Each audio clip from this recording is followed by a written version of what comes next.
हमारे चैनल में आप सभी लोगों का स्वागत है। आज का हमारा टॉपिक है शुगर, डायबिटीज़, मधुमेह, प्रमेह, इसके बारे में जानते हैं आज हम। तो चलिए इस वीडियो शुरू करते हैं। बहुत सारे लोग शुगर से जूझ रहे हैं। शुगर एक बहुत ही कॉमन समस्या है आज के टाइम में, बट इसके लिए लोगों को भ्रांति है।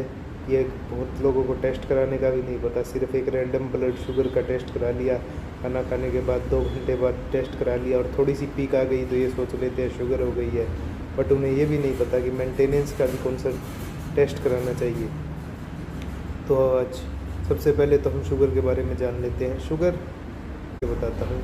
टाइप 1 डायबिटीज़ है। सबसे पहले तो टाइप 1 डायबिटीज़ है जो आपको जो आपकी इम्यूनिटी सेल्स है, जो आपकी इम्यूनिटी की सेल होती है, वो अपने आप इंसुलिन बनाने वाली सेलों को डिस्ट्रॉय करने लग जाती है, जिससे आपके शरीर के अंदर इंसुलिन की कमी हो जाती है। इंसुलिन एक ऐसा हार्मोन है जो हमारे ग्लूकोज मेटाबॉलिज्म में हेल्प करता है, हमारे शुगर नहीं होने देता, शुगर को पचाता है। तो ये है पहली टाइप जिसमें हमारा इंसुलिन बनना कम हो जाता है। ये मैं आपको प्रैक्टिकल वे से बता रहा हूँ, प्रॉपर थ्योरी नहीं बता रहा हूँ, प्रैक्टिकल वे में बता रहा हूँ कि जिससे आप समझ पाएँ।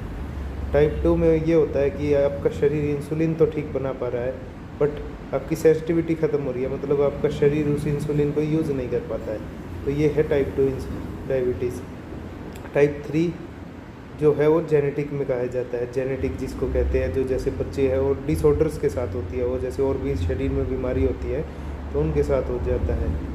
और टाइप 4 है गेस्टेशनल डायबिटीज़, जिसे कहते हैं जब प्रेगनेंसी के समय बहुत सारी महिलाओं को हो जाती है शुगर, गेस्टेशनल होती है, वो प्रेगनेंसी ख़त्म हो जाती है जब वो ठीक भी हो जाती है अगर उसका परहेज करते रहे। गेस्टेशनल डायबिटीज़ के समय आप लोग परहेज नहीं करते हैं, उसको फॉलो नहीं करते, चेक नहीं होते हैं, तो पर टाइप 2 में भी कन्वर्ट हो सकती है। तो ये है डायबिटीज़ की टाइप मॉडर्न के हिसाब से। अब हम आयुर्वेद के अनुसार इसका कोरिलेशन देख लेते हैं कि क्या होता है। आयुर्वेद में शुगर को, डायबिटीज़ को प्रमेह कहा जाता है, प्रमेह, मधुमेह कहा जाता है। प्रमेह के 17-18 टाइप हैं, जिसमें से एक मधुमेह सबसे शक्तिशाली टाइप है। इसकी निरुक्ति ऐसे बताई गई है, मतलब इस रोग के बारे में बताया गया है कि इस रोग में रोगी को गदले मूत्र का त्याग हो, उसे प्रमेह कहा जाता है। तो इसमें कैसे ये रोग होता है, जो हमारे शरीर के वात पित्त कफ दोष हैं वो इम्बैलेंस हो जाते हैं, तीनों दूषित होकर हमारी जो बस्ती है, जो यूरिनरी सिस्टम है, उसको दूषित करके, और मांस धातु को, मज्जा धातु को दूषित करते, क्लेद को दूषित करते, हमारे जो शरीर का क्लेद होता है, क्लेद है, उसको दूषित कर प्रमेह रोग को उत्पन्न करता है। इसके कारण क्या है? चलिए, ये तो जो मैंने था ये थ्योरेटिकल बताया था, अब हम प्रैक्टिकल समझ लेते हैं।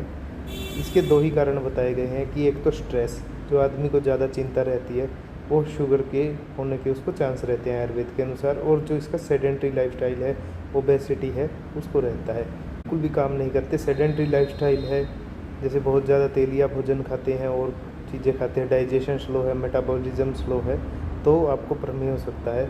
अब जिन लोगों का आलसी जीवन शैली है, उससे क्या है, उनके मोटापा हो जाता है। मोटापा होने से हमारे शरीर में जो है फैट टिश्यू बढ़ जाता है और ग्लूकोज स्टोर होता रहता है। बट अगर आप एक्सरसाइज करते हैं और एक एक्टिव लाइफस्टाइल रखते हैं तो, और ये ग्लूकोज अपने आप ही एक्सरसाइज के थ्रू बॉडीज़ को यूज़ कर लेती है, विदाउट इंसुलिन की ज़रूरत नहीं पड़ती, तो इससे आप एक शुगर से बचाव रहता है आपका।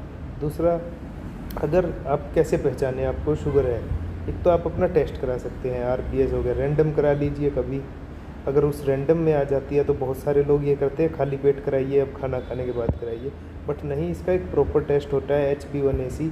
और घर पर आप 3 Ps को पहचान सकते हैं कि बहुत ज़्यादा पसीना आता है, बहुत ज़्यादा प्यास लगती है, बारी बारी पेशाब आता है, और जहाँ पर आपका पेशाब है वहाँ पर अगर आपने जैसे टॉयलेट में किया है तो वहाँ पर आसपास कीड़ियाँ आ जाती हैं, और जैसे आपका जो पसीना है उसके ऊपर भी आप पर बहुत ज़्यादा मच्छर मक्खी अगर आपके पास आती हैं तो भी आप एक बार अपनी शुगर को जांच करा सकते हैं। और आपका अगर बैठे रहने का काम है, सेडेंट्री लाइफस्टाइल है, तो भी आप एक बार शुगर को चेक करवा सकते हैं।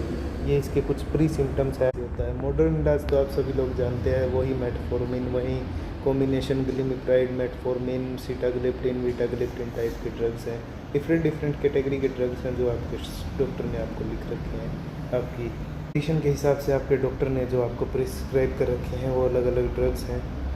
अब बहुत सारे लोग अब जो इस वीडियो को देख रहे हैं वो पहले ही ट्रीटमेंट ले रहे होंगे, बट उन ट्रीटमेंट का बहुत सारे लोगों को ये नहीं पता है कि इन ट्रीटमेंट का साइड इफ़ेक्ट क्या है। अगर जैसे आपको 5-6 साल हो जाएंगे होते होते, फिर आप ये कहेंगे कि अब डायलिसिस कराना पड़ जाएगा आपको, अब आपकी आँखों में वीकनेस आ गई है। और बहुत सारे लोगों को धीरे धीरे ये नहीं पता चलता है कि उनको चींटियाँ चलने जैसा एहसास होता है, पैरों के तलवों में जलन होती है, तो डॉक्टर ये कह देते हैं विटामिन B12 की कमी हो गई है। तो वो क्यों हो रहा है? ये जो आप दवाइयाँ ले रहे हैं, वो मॉडर्न दवाई ले रही हैं, अगर आपकी शुगर को कंट्रोल कर रही हैं, तो साथ ही साथ इनके ये साइड इफ़ेक्ट्स हैं जो लॉन्ग टर्म में दिखते हैं। तो इनसे बचाव के लिए आप क्या कर सकते हैं? इनसे बचाव के लिए आप हम आयुर्वेद में इसके बारे में जान लेते हैं कि कौन सी मेडिसिन उपलब्ध है, क्या क्या ट्रीटमेंट होता है। आयुर्वेद में इसके लिए आप पंचकर्मा भी करवा सकते हैं, और आयुर्वेद में क्लासिकल मेडिसिन्स भी आती हैं। इसमें से कुछ का मैं आपको नाम बता देता हूँ, जैसे चंद्रप्रभावटी है, बसंत कुसुमाल का रस है, और AK परफेक्ट केयर का ग्लूको बैलेंस है। तो आप ये सभी मेडिसिन है इसकी, ये कैसे काम करती हैं? ये सभी मेडिसिन एक कॉम्बिनेशन में अगर दी जाती हैं तो काम करती हैं, नहीं तो खाली आप एक एक लेंगे तो आपको पता भी नहीं चलेगा कि आपने गोली खाई थी तो क्या हुआ, क्या रिज़ल्ट आया। तो इनका काम क्या है? जो आपका मेटाबॉलिज्म ठीक करे, प्रैक्टिकल वे में बता रहा हूँ, जो आपके शरीर का मेटाबॉलिज्म है उसको ठीक करती हैं, आपके शरीर से इंसुलिन सिक्रीशन को भी बढ़ाती हैं। और जो आपके आयुर्वेद के अनुसार देखेंगे तो जो आपके शरीर में दोषों के द्वारा मेद धातु, क्लेद धातु दूषित हो गई है, ये उसको ठीक करती हैं, जिससे आपको जो हमारा KK परफेक्ट केयर का ग्लूको बैलेंस है इसको लीजिए, इससे आपको ये साइड इफ़ेक्ट भी नहीं होंगे, और जो आपकी डोज़ है वो भी कम हो जाएगी। और बहुत लॉन्ग टर्म अगर आप इसको अच्छे से लेंगे, 30-30 ml सुबह शाम अगर आप लेते हैं तो आप नॉर्मलाइज हो जाती है, और आपके शरीर में जो एक कॉम्प्लिकेशन आ गई है शुगर की, जैसे डायबिटिक न्यूरोपैथी हो गई है, आपके शरीर की नसों में वीकनेस आ गई है, सुन्न रहने लग गए हैं, पैर महसूस नहीं होता है, और पैर के तलवों में जलन होती है, उनको भी ठीक करती है। साथ ही साथ धीरे धीरे आपके शरीर के मल्टीविटामिन्स को भी पूरा करती है। तो आप इलाज करना पड़ेगा, ये बिल्कुल हर्बल है और इसका कोई नुकसान नहीं है। तो आज ही इसे ट्राई कीजिए।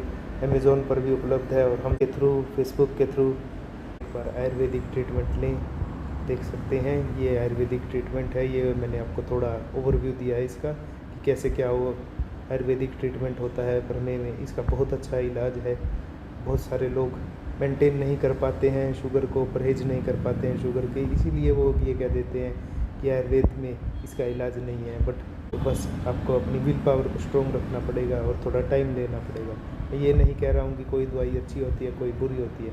अब मॉडर्न भी साथ के साथ लेते रहें, बट उनकी जो टाइमली जो डोज इंक्रीज़ होती है वो नहीं होगी, और वो डिक्रीज़ होगी, तो आप एक अच्छा जीवन जी पाएंगे मत शुगर के साथ।